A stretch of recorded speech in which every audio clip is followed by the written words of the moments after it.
Today we're going to make an I-cord on the knitting loom, whether it's a round loom, a square loom, a straight loom, or a little spool or French knitter with just a few pegs.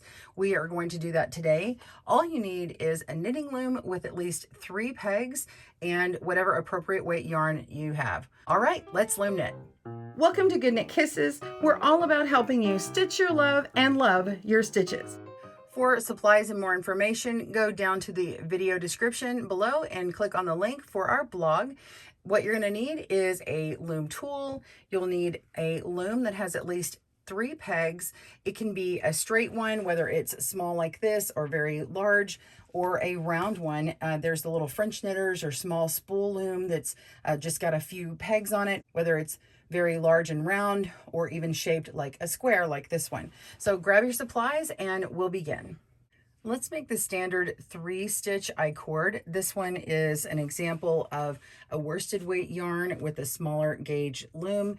It's a nice thin I-cord. It has a bit of a stretch to it. It has a tail on one end, and then when you bind this off, you'll have a tail on the other end. You can connect the pieces. You can stitch onto the side. You can make a loop and stitch it together for a circle. You can do any number of things with it. We're going to make it on this larger gauge so you can see it a little bit better. I've got a stitch marker on here and you'll see why in just a moment. So let's go ahead and cast on. I'm going to get a slip knot going, pull out a strand, make a tail, wrap it around your finger twice, take the back loop over the front one time, and do it again up and over the tip of the finger. And that's how I make a slip knot. You can make yours however you like. Place it on this first peg here, tighten that up, and you can cast on whichever way you like. I'm going to do a double E-wrap method. We're just going to wrap around the next peg twice and knit off. Okay, tighten that up.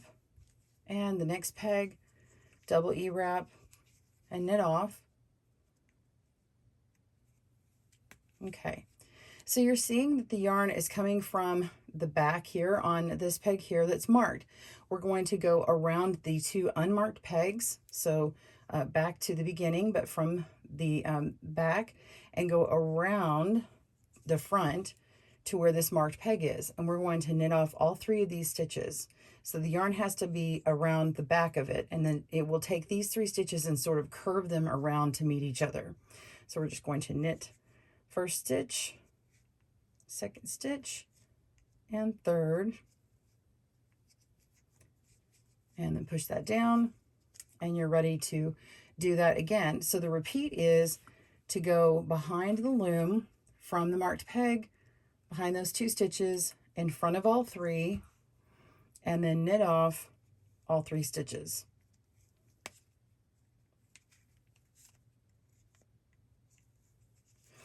There we go. And then just push that on down.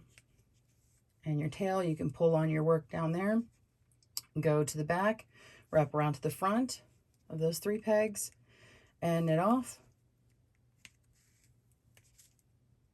and continue. Now you can cast on 4 or 5 strands as well. It'll be a bigger I-cord, it'll be bulkier, and then everything will kind of work to its to the back here. Now as you continue knitting, you'll see this I-cord work up here, and it doesn't look like much now, but when you pull it, it will elongate. And you see how it's already starting to grow? Well, if you keep going down to about here and then stretch it out, it'll actually get a little bit longer.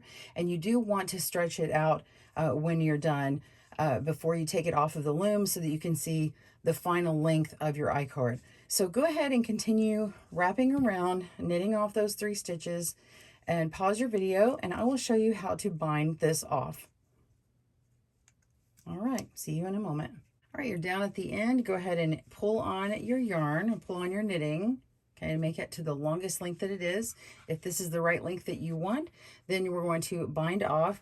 It's going to have a finished end like this, which matches the beginning like this. So I'm just going to take my stitch on the outside here and move it to the middle, and take the other outside stitch and place it to the middle, and they're all together. And now I'm going to take my yarn from behind, wrap it around, same direction I was going before, and now you can just knit off all of those stitches. One at a time if you wish. Okay. And then for good measure, go ahead and do it one more time. I think it has the best finish when you do that. Knit off, and then we're just going to pull through and make a tail. And if you're stitching it to something else, you might want to have a lot longer of a tail. Just make sure you have plenty for weaving in those ends or tying them together. And then you can just pull that out and tighten. And now you have your nice finished edge. There you go.